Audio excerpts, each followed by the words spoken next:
warm welcome from the entire Mindler team to reach and every one of you. I'm Aishwarya Maju and I will be your host for this session. We also have Parikshit sir with us as the moderator of today's panel discussion.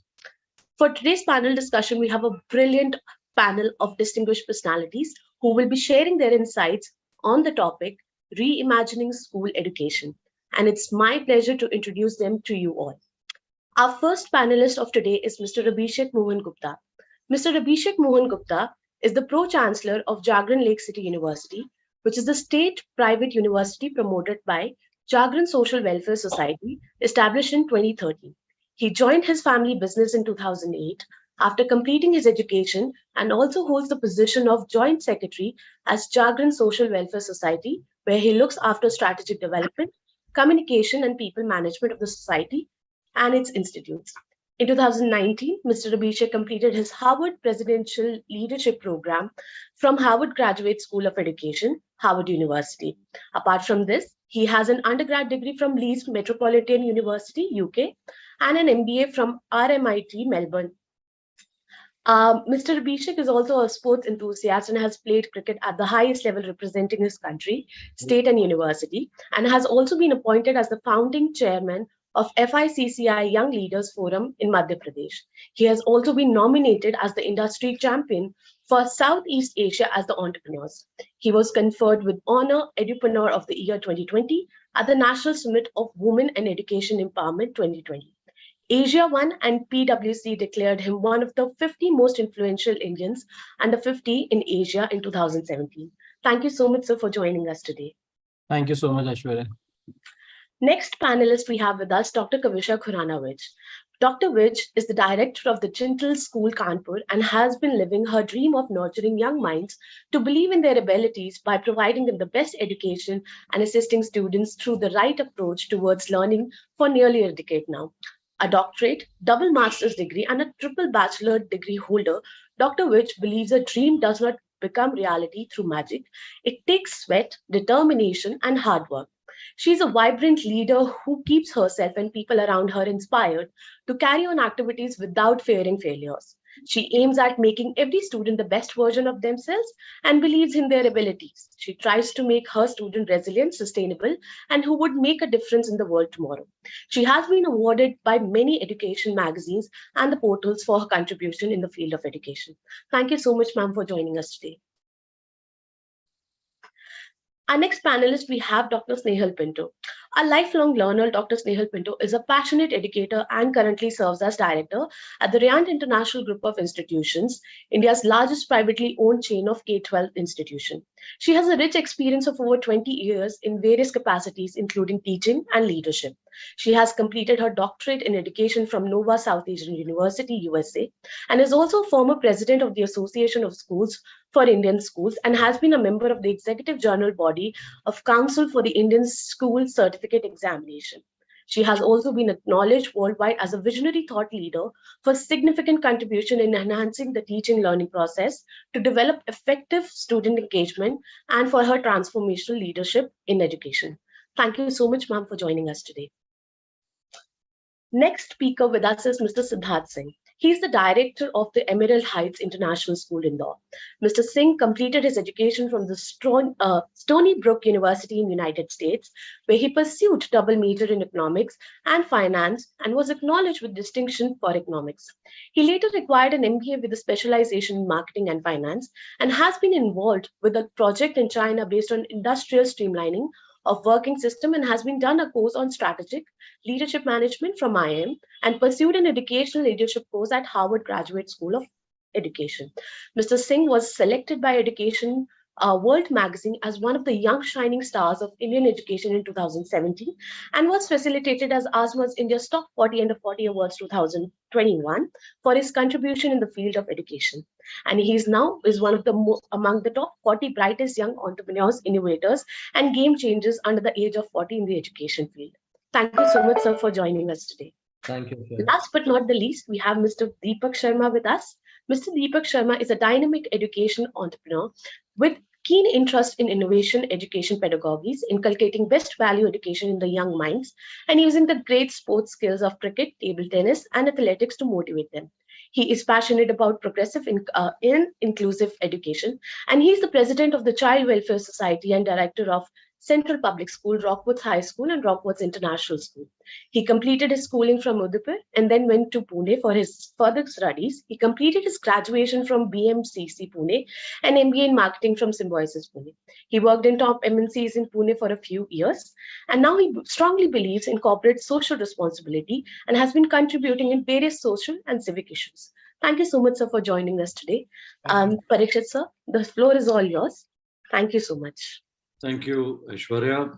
And I welcome all of you. Snehal, Kavisha, Abhishek, Siddharth, Deepak, thank you so much for being with us. It's a pleasure hosting you. And I welcome you on behalf of Mindler and ICCC. Dear participants, just to let you know, we have educators with us since morning. And so we've got teachers, principals, vice principals, and a lot of other specialists from different walks of life listening to all of us. Dear participants, let's understand who do we have with us today. We have young educationists, entrepreneurs, young school owners. And therefore, I mean, the setting can't be any better. Now, before we, I want to open the floor to each one of you, and discussion is that all of you being students yourself, and today you're young, you are owners of big schools in the country. Now, my question to each one of you is, how have you seen education change during the last maybe 10, 15 years? Okay. Who wants to go ahead? Of course, ladies first. So Kavisha, you want to go ahead, or Snehal? Choose any one of you. Okay. Snehal says, I want to go first. Right? Snehal, are we good to start? Just when I thought Kavisha will take the lead, and I was hoping that she would take the pattern first. Kavisha, Yep. you want to go ahead, or you want me to go? Okay. Okay. I'm okay. All right. Choose one. There is no one from Lucknow. So Kavisha, let's go ahead. Let's go ahead with you. The question is very simple. I would want a 60 to 90-second kind of a perspective on how have you seen education when you were in school, and today you are owners of big schools. Kavisha, over to you, please. Things have drastically changed. I passed out my 12th in the year 2004 Pariksha. And what 2004, when we even talk about 5 years back, things are changing every year. When we were kids, number one, we were very scared of our parents. Number two, we were scared of the teachers. And number three, we wanted to study and follow a certain line. Our career coaches were our parents and probably our peers. We did not have the load of information which was just a click away. Right now, there is an information bombardment happening from everywhere. Now, everybody is teaching a child no matter what. And even right from the preschool, we started with ABC. There was no concept of phonics also then. So things right from 2.5 years to everywhere has changed. We feared scoldings, which children do not have. And somewhere, I do not agree with it, but yeah, sparing the rod and spoiling the child is happening. Initially, there were teachers who had the authority to hit children, but nowadays the teachers are scared even to shout at the student somewhere or the other way around. Things have changed. Things have changed for good also, because the respect which like the students always had fear of the teacher, but now it's the respect which has also generated and deteriorated. If they love love the teacher, they will love the subject, and they have plethora of opportunities open before them.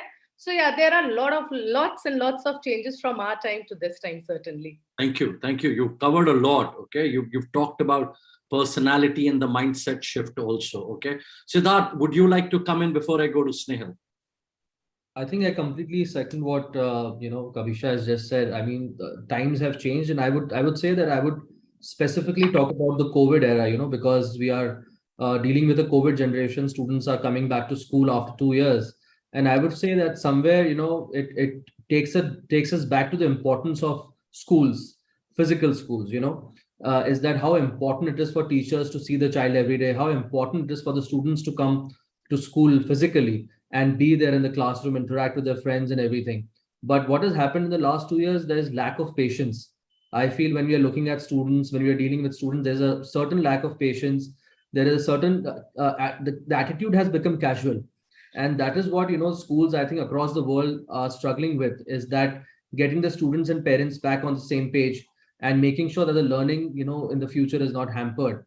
So that way, as a generation, we have changed. I completely second with, agree with what she said about the information overload happening to our kids. So the priority of, making sure that the students are guided well by the teachers are trained to handle this generation, and we have to bridge those gaps because the generation is changing very fast. And as teachers, as educators, as schools, we have to kind of bridge that gap constantly, and we have to be one step ahead of them, and that is not an easy thing to do. So I think that's the challenge that we all are facing, and we really have to kind of, run every day to make sure that we are bridging that gap. Thank you. Thank you, Siddharth. Snail, your opening remarks. I think in addition to what's been spoken by Kavisha and said, it is also becoming more clear that with the changes that are occurring across not only here and the world, the perspective is changing to a more student-centric model. So it is about the student. It is about designing the learning experiences for them.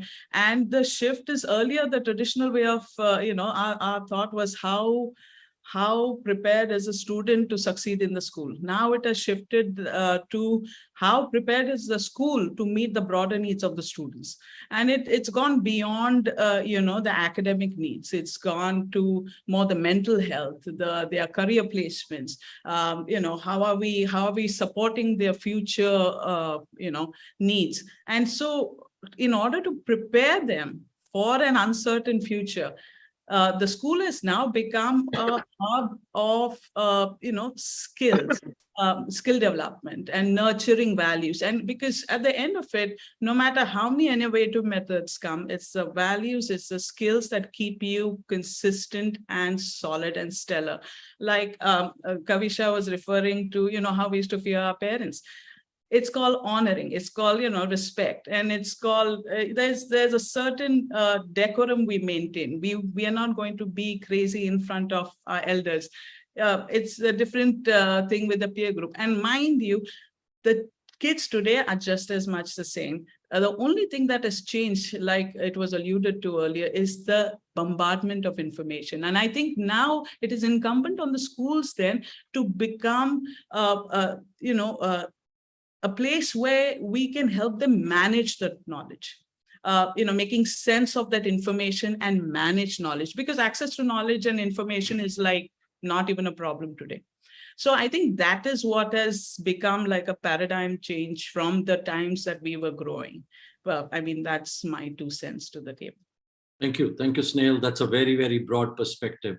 Deepak, going to you, and of course, then I'll follow it up with Abhishek there. If both of you could also add to, if when we are talking about students, how parents and teachers, and of course, the entire spectrum, how has it changed? Over to you. Good evening, everybody. See, generally, most of the points has been covered on this, but there are certain things which I would like to just throw light on. There's a change in when we talk about our generation, there's a huge change which we see, because when we are judging today's students, we think that how we were brought up, what kind of education we got, and that's completely changed. There's a huge change which has happened post-corona. Before corona also, if I talk about the time when we were talking students, yes, there was change in technology. We were talking about how the future of classes are going to be. There can be virtual classrooms, there can be hybrid classrooms and all. Students are more gadget friendly. But post corona, I think there's a generation gap which has happened in these 2 years now.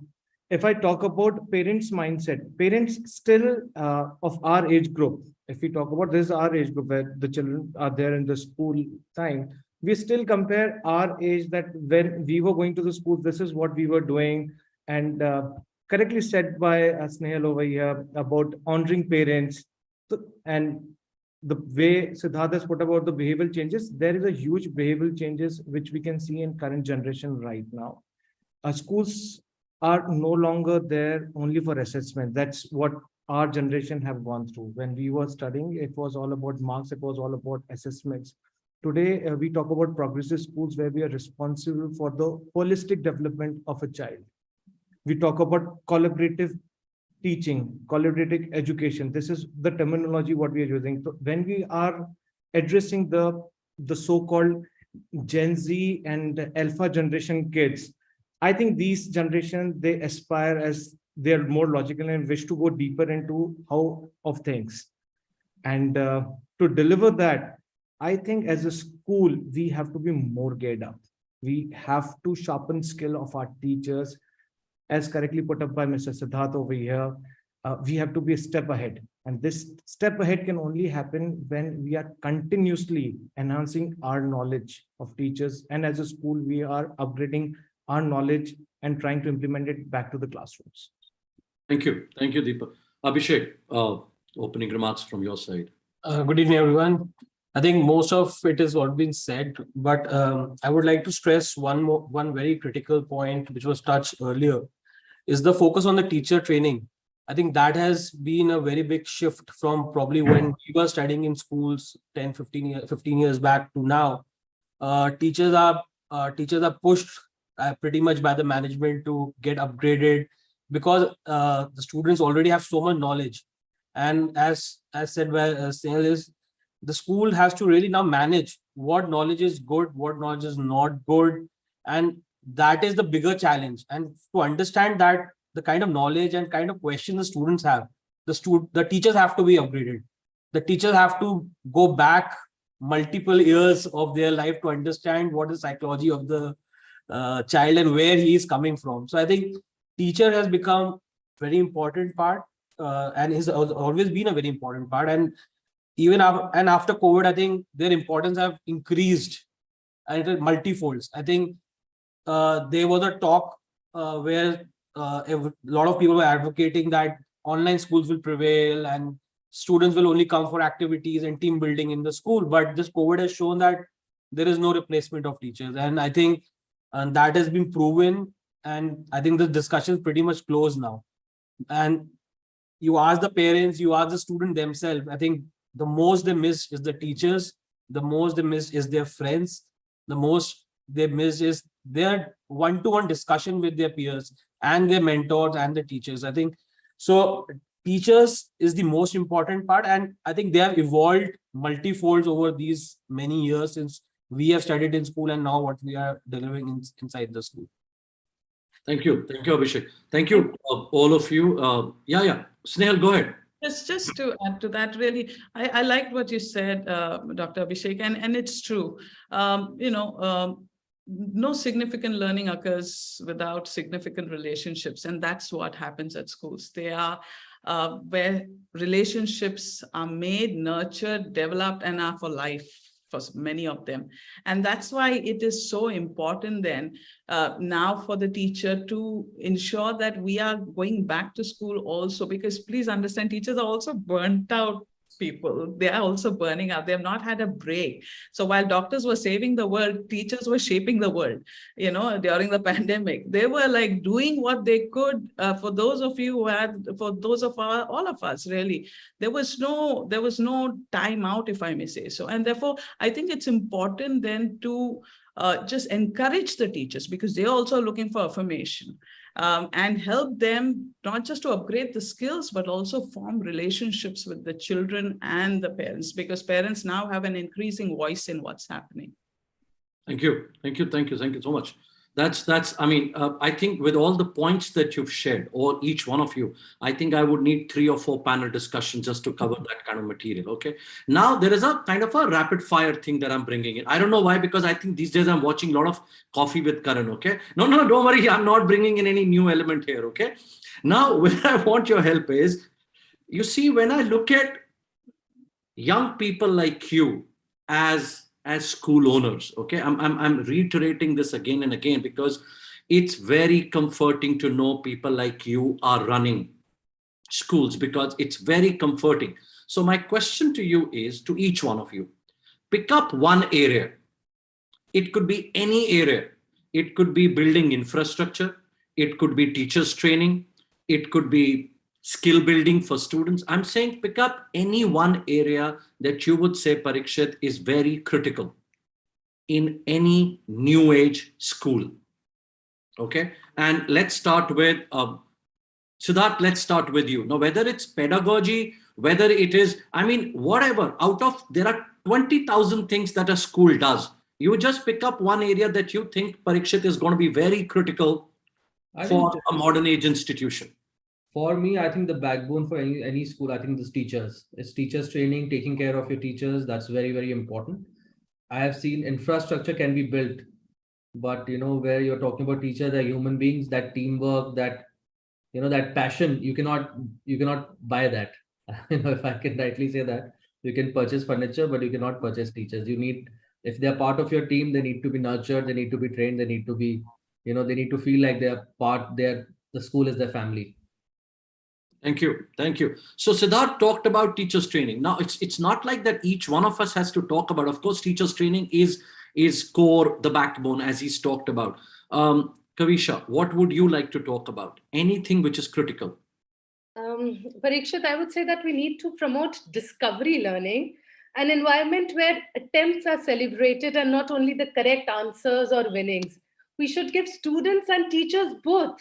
The effort they make, they should be acknowledged, and they should not fear failures at any time. So that needs to be built, and not only that the correct answers and the winners are awarded, both for teachers and students. They should be risk takers, I believe. Let them explore, think out of the box, or rather think that there's no box. Only then we'll go ahead. Lovely. That's a very, very learning, basically. powerful statement. Okay, there. All right, Deepak, what would you like to talk about? Any one area?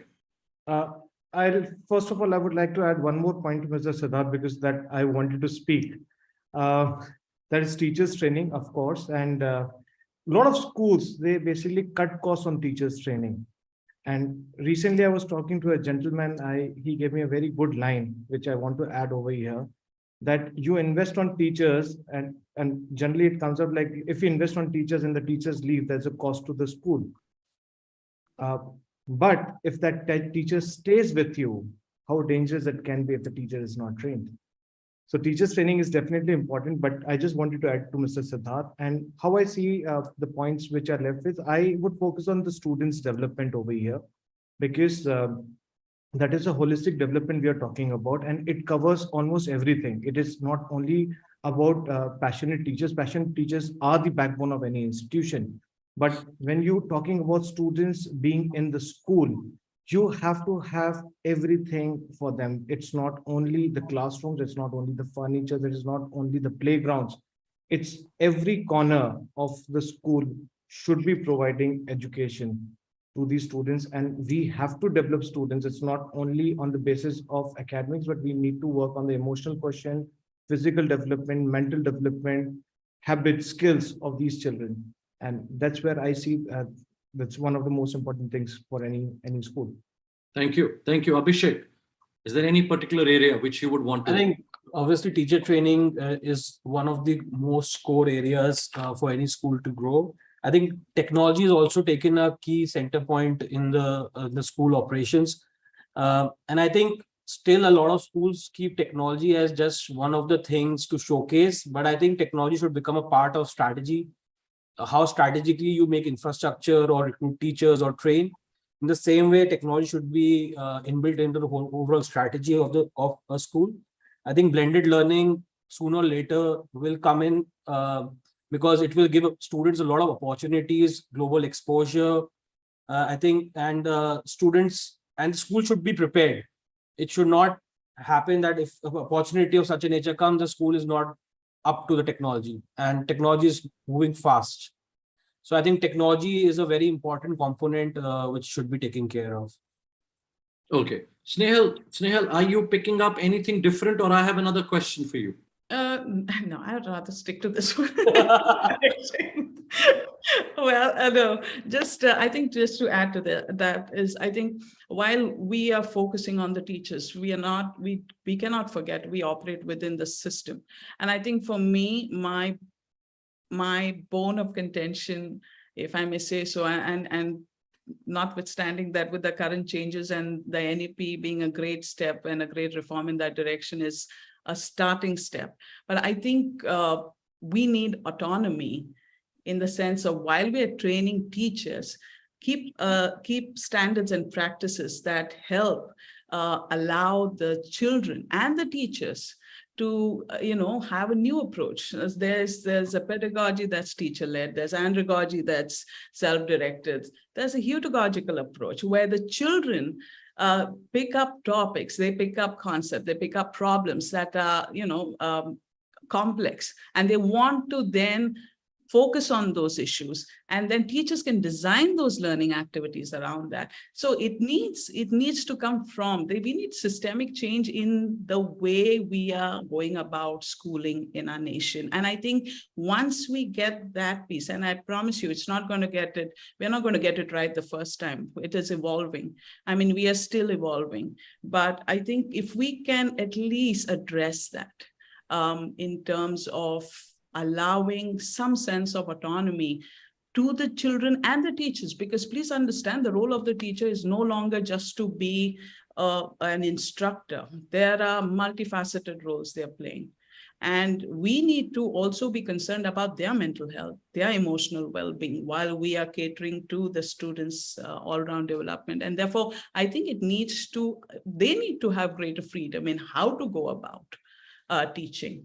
That if we can get that piece right systemically, I think it will be a great step forward.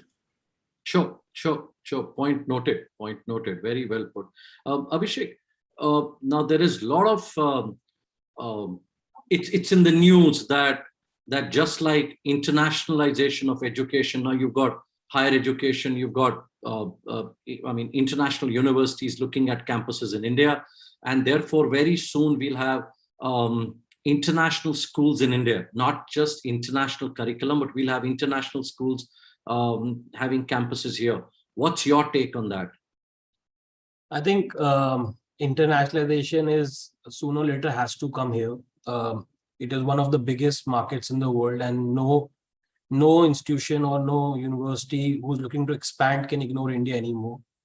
The biggest English-speaking community. So I think sooner or later it has to happen. However, it will all also depend on how the government regime regulates the whole system.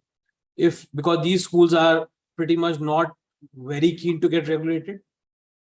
So I think if the government is keen to bring international schools or international universities for that matter in India, they'll have to be loosely regulated. Now, loosely regulated can be seen in multiple ways. But I know for sure, and a couple of institutions have already announced that they are coming to India now. And two of the biggest schools, Harrow and Wellington, both are coming to India. And I think next 4 or 5 years, we are going to see a bombardment of these international small and big schools coming to India. And I think it's going to change the landscape completely. Healthy competition. But I think if you see what NEP is providing and what these international schools are providing, if NEP is implemented well and schools are given autonomy to work within a loosely structured regime, I think good schools are going to compete with them. Our schools are no less, and I think the kind of education and kind of solid base we create, I think I have never seen such a base created across anywhere in the world. When we went to international universities to study, I think we were far more superior than anyone sitting there. So I think our system is very strong, but I think a lot of competition is going to come in. So yeah. Thank you, Siddharth.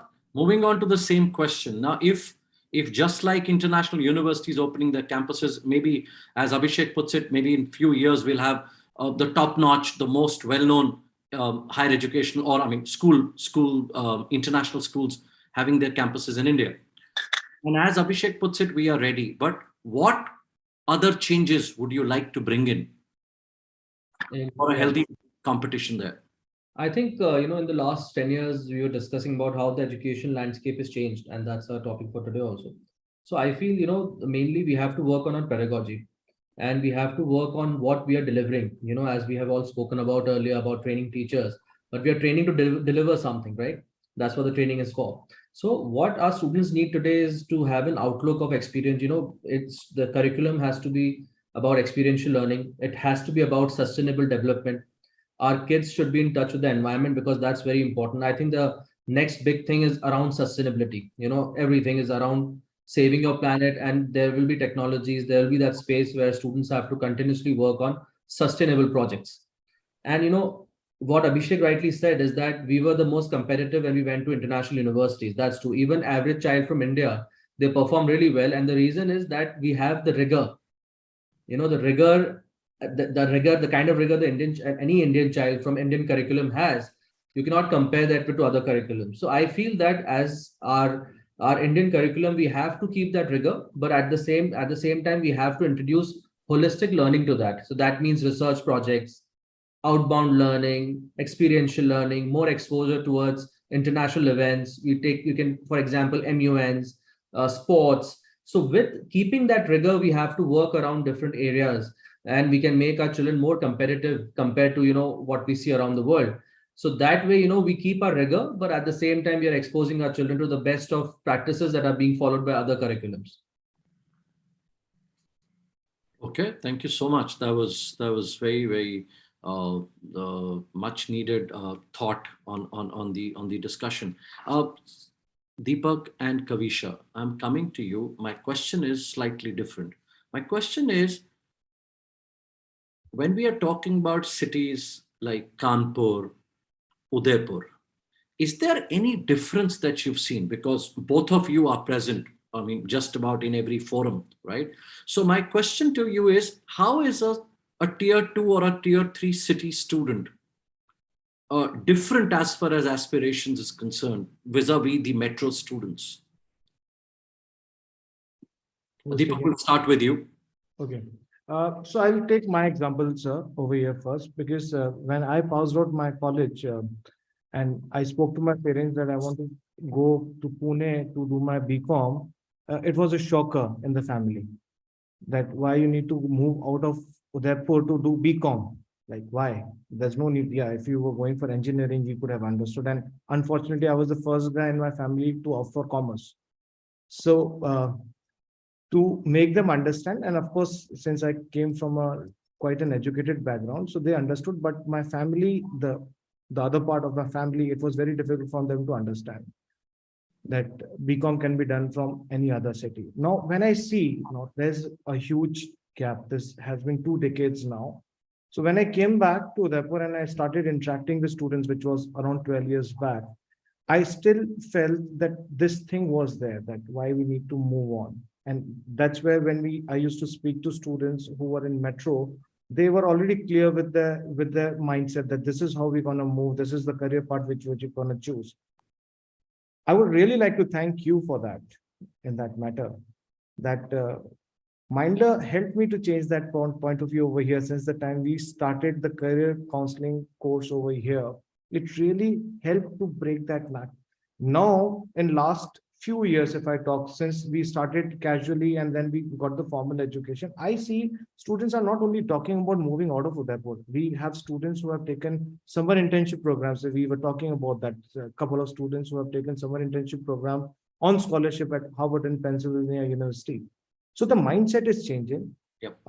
Of course, they have the whole information on a click now. So Right. they know that there are alternative careers which can be taken. It's not, there's a paradigm shift now. They're not only talking about being engineers and doctors, they are talking about different careers. And this mindset has come up in last few years. So I still think that there is a difference of exposure which is there in the city, but this bridge can be, this gap can be bridged up, especially with the university bridge program, what we have started recently over here. That is also helping students. So So it's just a matter of exposure. I think if we have some more programs like this, where we're calling universities to the campus, and where they're getting it, we have a student exchange program, by the way, and this also was very helpful for students to decide on their careers, because when they saw their counterparts in different countries, but it is limited to few set of students. But I think with all this digitalization and the knowledge available, this gap is reducing now. And I think in span of just few years, it will not be there. It's just that we need to keep talking and keep guiding us for that. I think Mindler was really helpful to us over here. Thank you. Thank you. Completely with you. And dear educators, if you are listening to what Mr. Deepak is talking about, or what others are, all the other panel members are talking about, it requires tons of resilience and a conviction. Okay, we've been working with his school for, I think, close to now 4 or 5 years. But, every time you would see that his note is, we need to talk to parents, we need to create more awareness, and change will come. And change will not come overnight. It will take years. It will take years because of the mindset and the attitudinal shift. Thank you so much. Kavisha, over to you. So the same question, what I'm wanting to understand is Kanpur, right? Now, Kanpur is also very close to Lucknow, right? But we still see a huge change there. So my question to you is, how are you seeing these students' preferences change over time? Of course, the technology has definitely shrunk the world into a global village. So the opportunities, for everybody, the opportunities are a click away. And like Deepak just said, that the things are changing. The gap has been narrowed from the tier 2 to tier 3 cities. Definitely there's a change in exposure. And when a student goes out from class 12th, when they go out, sometimes, they sometimes do have a cultural shock. Even when I went out, I went to London to study, there was an immense cultural shock, though I went to Delhi and then I went to London. So there was a cultural shock for me, but it eventually came in. But right now, even if a Kanpur child goes out to study, he's already researched what's happening. He already knows about everything. So things have definitely narrowed down. But Parikshit, here I would like to add that the marathon which the children are running, the maximum participants for this marathon is for engineers still in Kanpur. Humanity is still comparatively less preferred, but gradually we might see changes. But there is still a lot of scope to change in the mindset of the people, especially the parents, because they are from the other generations. True, true. Can I ask you a little? It's a controversial question, but no, it's okay. I mean, it is. When I say controversial question, but it's a question that, I mean, I'm sorry, we aren't prepared for these kinds of questions. But a lot of times, and this is why, because I have young leaders on the panel right now, without naming any school whatsoever in the world, but what is your take on when the entrepreneurs or the owners of the school, and the management is very strong? Okay, and Abhishek, I'd like to come to you to I mean, I'll only like to talk to Abhishek and maybe Snehal on this. Abhishek, what do you feel when you see that on one side is the management or the owners, on the other side is the leadership, which is the principal and the vice principal? Okay, sometimes I've seen. So, what is your take on principals and vice principals, or the leadership being empowered? What is your take on that? I think, I mean, I don't see principal, vice principal, and the management as two separate teams. I think the moment you see them as two separate teams, I think half the battle is already lost. So I think the role of a leadership or the management is to share the vision with what the school is all about. And if I may give example of our group, I mean, we operate 4 schools, but as a principal, we never try to overrule a decision taken by the principal, because at the end of the principal is the face of the school. Management is not the face of the school. Obviously, we are investing in setting up the school, operating it in a perfect manner. But I have always believed, let the academicians take the academic decisions, and let not the management get inside it. And I think that's the same rule which I have followed in the university. And I think over the last 15 years, it's worked very well for us, or especially for me. So my take is always that talk to your senior leadership in the school, keep repeating the vision, take them along wherever possible, invest in a lot of training, and keep them close to you in making them understand what is our expectation and match them with what they want in the school. I think once this sync works, school progresses multifold. And I personally believe that's the right way to move ahead in the schools. Beautiful, beautiful. You've just summed it up beautifully. Snehal, I'd like to come to you. Just similar extension. Can you share your leadership style? What is your leadership style?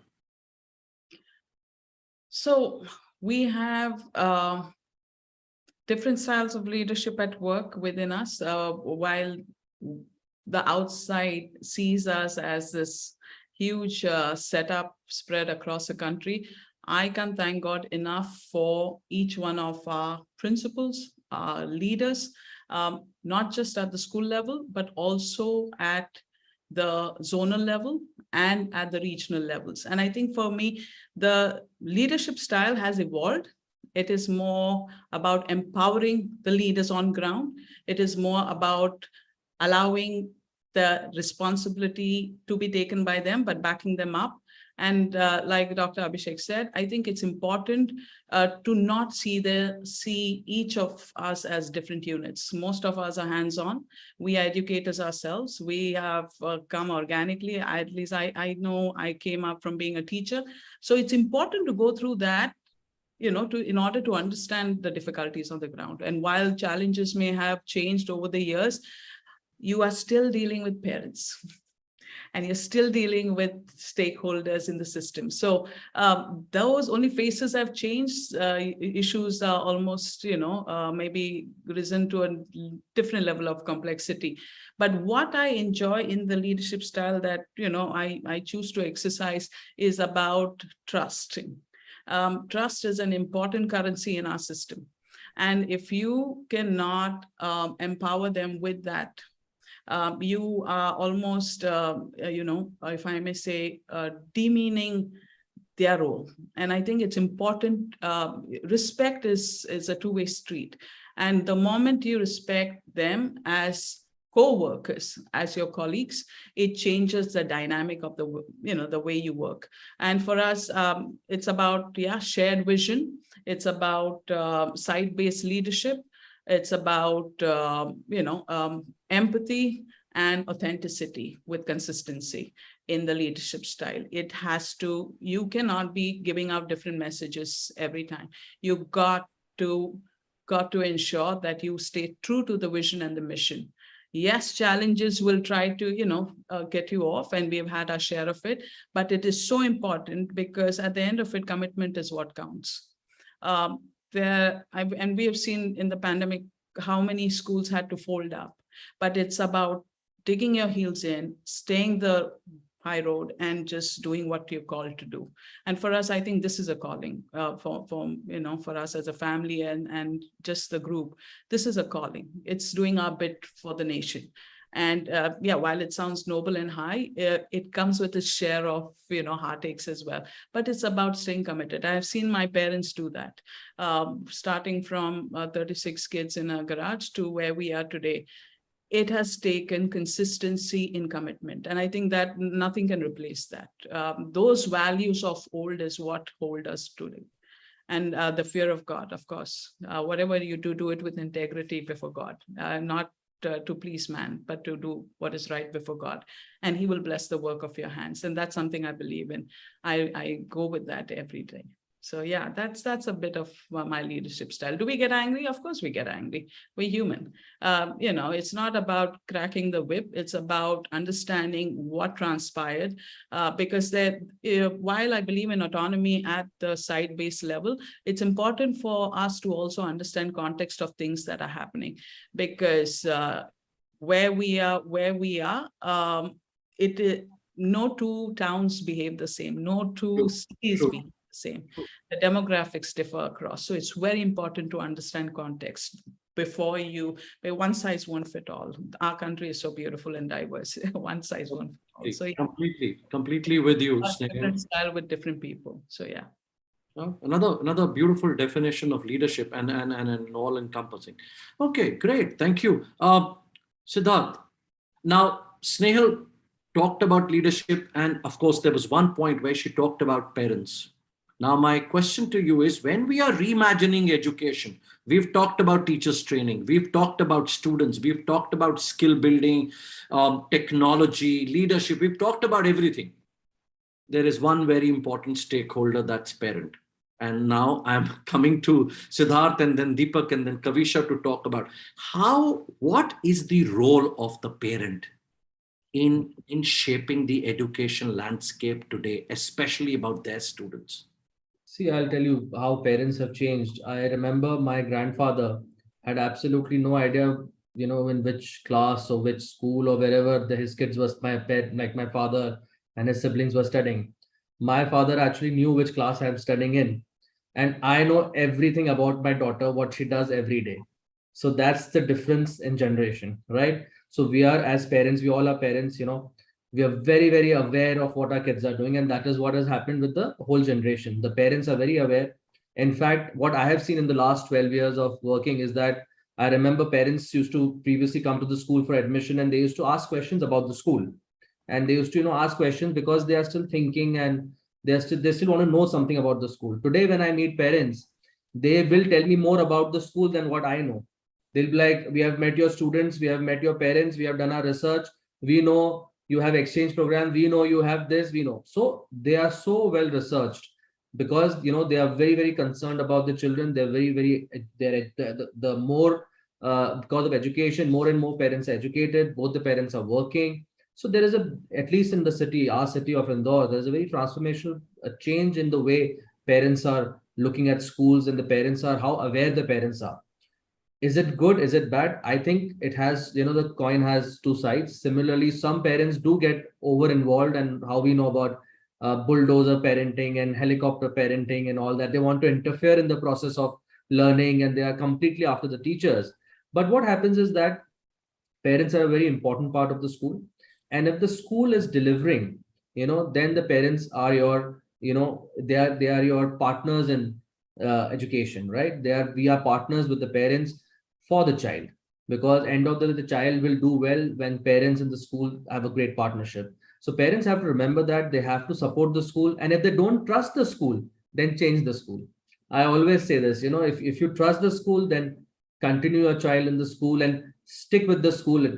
Schools will make mistakes. As said, we are all human beings. We do get angry. We make mistakes. Teachers make mistakes. Our driver conductors make mistakes. Everyone working in the school, they're all human beings. And it is all part of life. But then that's where partnership comes in, that, there's an equal stake in the child's education.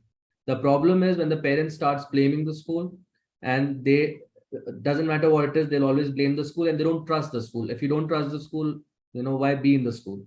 So I think, some parents are very supportive. They will actually work with the school. They will pay attention. At the same time, you have few parents who would, and that's always there. You'll always have that 80-20 ratio. Doesn't matter, maybe 10 years down the line, still you will have that. But yes, today's generation is much more aware than what they were before. Siddharth, I think where Snehal left when she talked about trust and you took it further, that's, I think, very important. It's a thread between the parents and the school. By the way, talking about my father, I think he only just knew that I was done with my schooling and I was going to my college. But I still want to talk about this one incident. So he would never know, and I used to be a very, very naughty student, and he would never know how much I would score, and I would always score less. And he would say, very good school, they never send a report card, because my father never saw a report card for almost 10 years. My sister used to fudge his signatures, and she used to do that. And of course, because of that, she had a lot of cookie and brownie points, because she would always, sign my report card. So I had to do, oblige in many ways. But yeah, that was a very different era. Deepak and Kavisha. Deepak, going to you. What do you think is the role, as per you, the role of parents? See, parents' role is equal to the school. The thing is that if we talk about parents, they also want best for their children. If we talk about the school, they also want best for the children who are studying there. Right. Now, there's a point where Mr. Siddharth just mentioned that parents exactly know what is happening in the classroom. I wish they knew what is happening in the classroom. Okay. When we talk about parachute parenting, when we talk about parents, there are a lot of parents who have very partial knowledge about what is happening. There are a lot of parents who wants to basically live their dreams through their kids. I think parents should give some kind of freedom to the children to install sound foundation. At the same time, parents and school are on the same side of the table. If we all work together, when we know that, okay, we are here for the betterment of a child, then only a development of a child can happen. What happens is, and I am sure that all the panelists over here, we all are facing these issues on a regular basis, is about when you have partial knowledge and then you come and you tell school that this is what you should have done. Every child is different. Every child's needs are different. There cannot be two children with the same potential and the same. If we are not creating machines, itna apne input dala and this is going to be the output. So every child is different. School creates an environment keeping general students in mind. It is not that only for the brilliant, it is not only for the weak, it is general curriculum which is being created. And then we pick up students that, okay, these students, they are doing little better than the rest of the students. They need some extra practice over here. The students who are weaker, they need something like this. Right. But when it comes on to parents, which I have noticed, especially after Corona, I'm sure that we all are struggling because these 2 years, there are a lot of students who have lost pace of writing, reading. We are facing behavioral changes in children. We need support of parents right now. And if parents support, and trust me, I have seen this, the parents who have been collaborative with the school, there is a major change in the output of a child.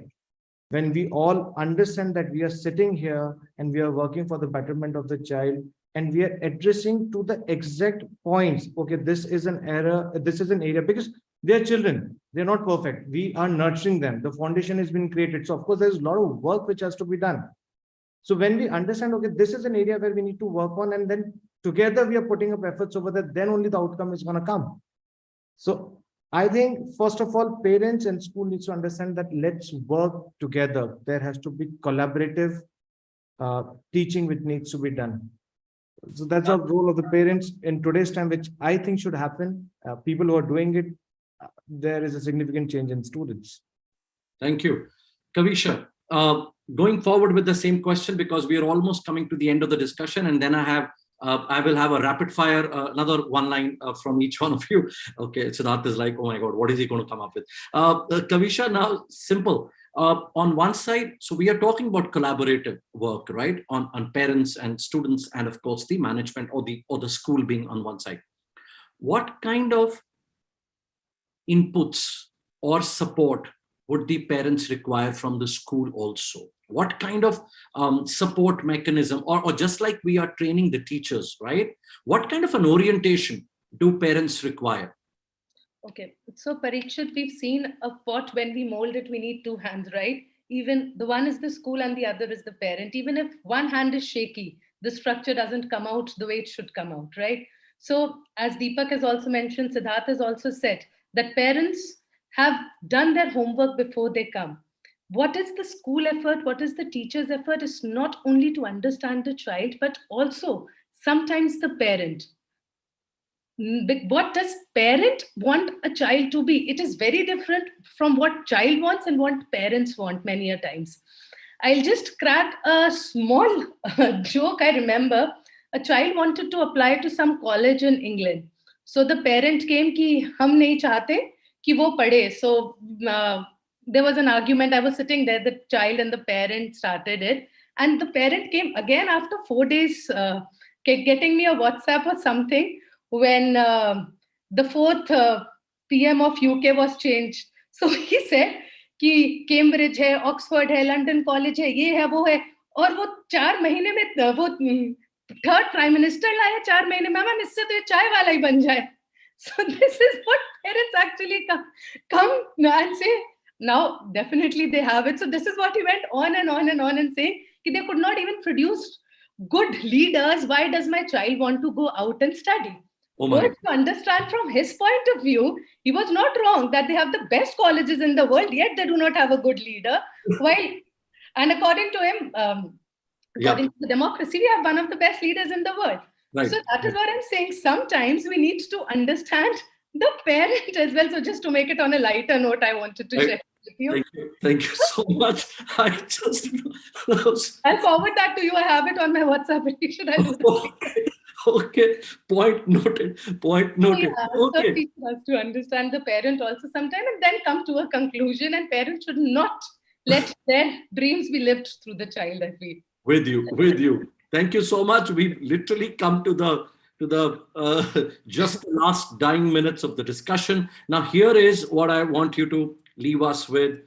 Just like you had your opening remarks, or maybe just few pointers as to where do you see school education in the next 10, 20 years? Okay, just anything, anyone. How do you see, whether it's technology, whether it's disruption, where do you see schools in the next 10, 20 years? What all changes? Anyone, we could start. Siddharth, do you want to start? Yeah, why not? I think, as Abhishek rightly said that, physical schools are here to stay, but we will be more of facilitators in terms of infrastructure, in terms of providing facilities to the child. And there will be more, the curriculum will be more open, more opportunities for children in terms of choosing what they really want to do, more of vocational education in the school, experiential learning, internships, research projects, vocational education, skill building. I think, yeah, I've taken all the points from everyone. All that is going to be part of the curriculum, and I hope that is I'm not sure that will happen, but I hope that as Indians we look beyond percentage, we start, because we are still somehow we all are trained that way. Oh, kitna 90 ke upar kitna hai, 95 ke upar kitna hai. I hope that the next generation is able to see beyond that and actually see what kind of skills the child has. And our admissions to our universities, Abhishek has a university, Ryan maybe will be, if you're planning a university, please make sure that you are selecting students based on their skills, not their percentage. Lovely. I think that's my hope for the country. Thank you. Abhishek.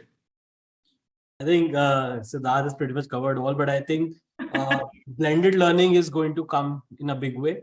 And it's going to be, I think, more like a university format where students pick their own curriculum sooner or later, because and the schools will be more focused towards guiding them in the best way possible towards their prospective career.